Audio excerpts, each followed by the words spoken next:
नमस्ते दोस्तों। आज हम socialism in Europe and the Russian revolution के आखिरी वीडियो पर जिक्र करेंगे। मतलब ये आज का वीडियो जो होगा वो इस चैप्टर के लिए आखिरी होगा। मतलब अगले वीडियो में हम हिस्ट्री क्लास 9 के तीसरे चैप्टर के साथ आपसे मिलेंगे। तो चलिए आज के वीडियो के बारे में हम जिक्र करते हैं, जो कि आखिरी वीडियो होगा इस चैप्टर से रिलेटेड। आज का टॉपिक है स्टेलिनिज्म एंड कलेक्टिवाइजेशन। देखिए इसका क्या कहानी था, इसको हम जिक्र करते हैं एक एक करके।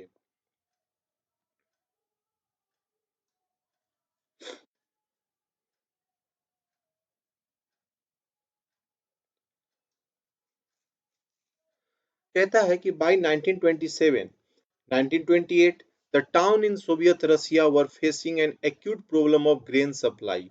कहता है कि 1927 से लेकर के 1928 तक ये जो एक साल का जो कहानी था, इस एक साल के अंडर में जो था सोवियत रशिया जो थी, सोवियत रशिया के कुछ ऐसे नगर थे जो कि प्रॉब्लम से फेस कर रहे थे। किस प्रकार का प्रॉब्लम फेस कर रहे थे? तो ग्रेन सप्लाई सप्लाई रिलेटेड से क्या कर रहे थे, वो प्रॉब्लम फेस कर रहे थे। मतलब उनको अनाज की कमी हो रही थी, और वो भी मुमकिन है क्योंकि हम पिछले वीडियो में देखे कि इस दौरान जो है वो सिविल वार भी वहां पर चल रहा था।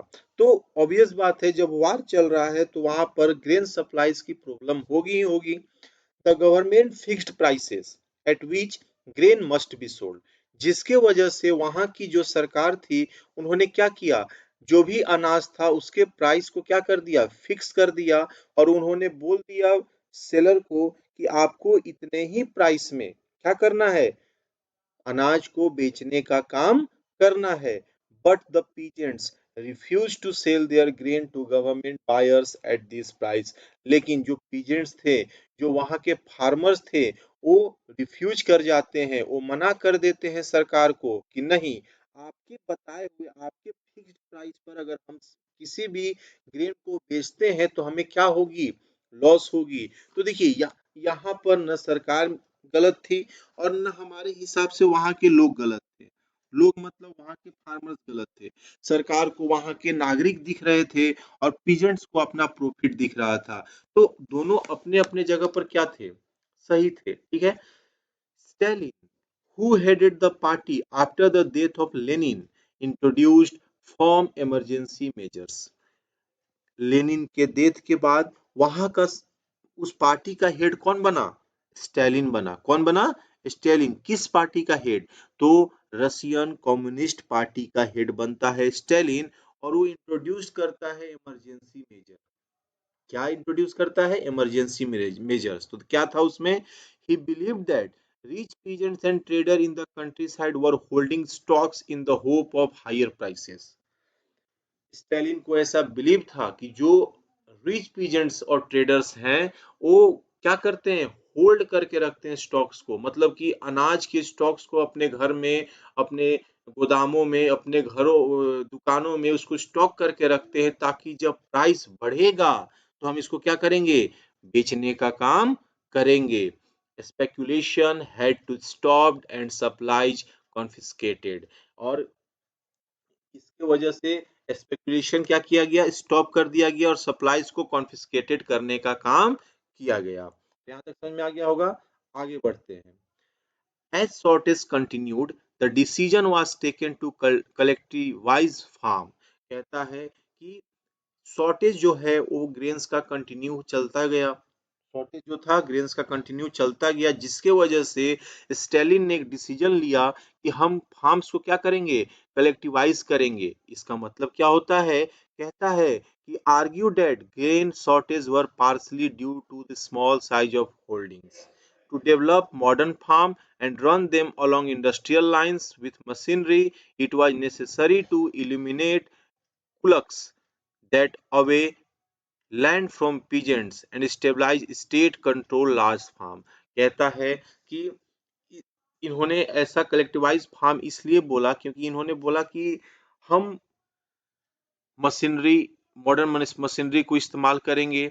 हम क्या करेंगे, पीजेंट्स के पास से जमीन को लेकर के वहां पर state state control large farm बनाने का काम करेंगे। तो सरकार अपने तरीके से कुछ काम करना चाहती थी, पीजेंट्स अपने तरीके से काम करना चाहते थे। सरकार जो थे वो पीजेंट से खुश नहीं थे, पीजेंट जो थे वो सरकार से खुश नहीं थे। तो दोनों स्थिति में दोनों स्थिति में दोनों क्या थे, अपने अपने बातों, अपने अपने मुद्दों पर अडिग थे। तो ये शुरुआत था किसका, कलेक्टिवाइजेशन का शुरुआत था। नेक्स्ट है स्टालिन कलेक्टिवाइजेशन प्रोग्राम।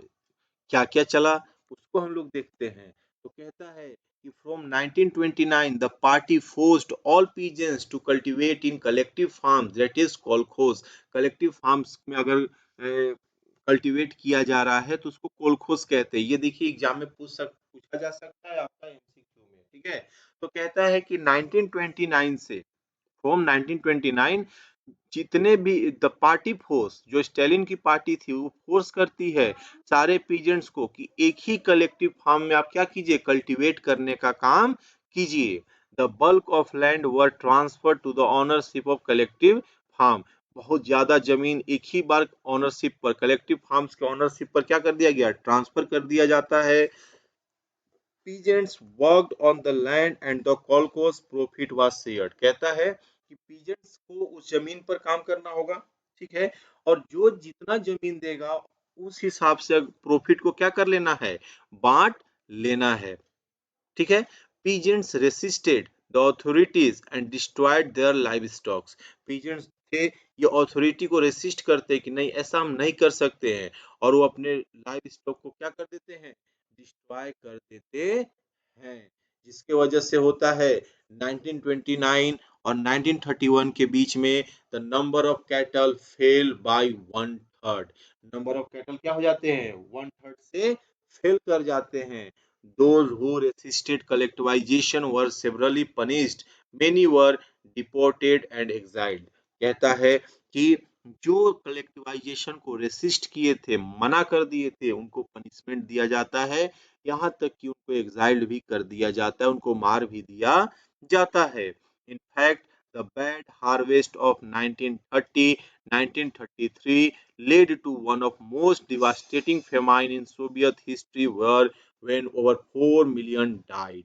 कहता है कि 1930 से 1933 के समय में बैड हार्वेस्ट चला, मतलब अच्छे से ग्रेन्स की उपज नहीं हो पाई, जिसके वजह से फेमिन्स वहां पर फैल गए। और फेमिन्स के फैलने की वजह से सोवियत हिस्ट्री में 4 मिलियन से भी, मतलब 40 लाख से भी ज्यादा लोग क्या हो गए, डाइड हो गए। लोग हो भी सकते हैं, कैटल्स हो सकते हैं, बहुत सारी चीजें इसमें ऐड हो सकती हैं, ठीक है। आगे बढ़ते हैं।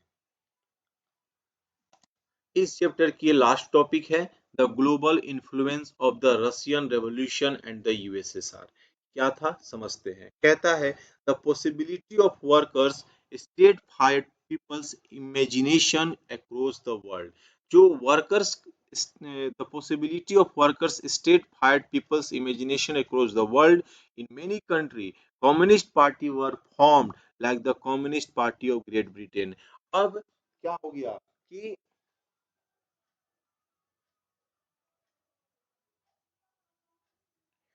अब यहाँ पर क्या हो गया कि बहुत सारे देश रशियन कम्युनिस्ट पार्टी को देख करके अपने देश में भी कम्युनिस्ट पार्टी बनाने लगे। जैसे यहाँ पर एक एग्जांपल है ग्रेट ब्रिटेन का।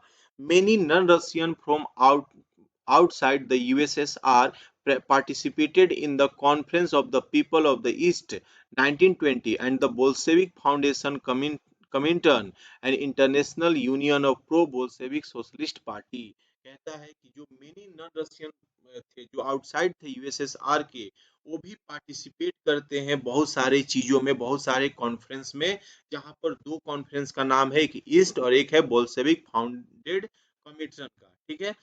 एक है by the time of the outbreak of the second world war the USSR had given socialism a global face and world structure. कहता है कि सेकेंड वर्ल्ड वार के खत्म होने तक जो यूएसएसआर था वो क्या हो गया, वो एक सोशलिज्म, गिवन सोशलिज्म, सोशलिज्म को एक ग्लोबल फेस दिया, एक वर्ल्ड स्ट्रक्चर देने का काम किया। The style of government in the USSR was not in keeping with the ideal of the Russian Revolution.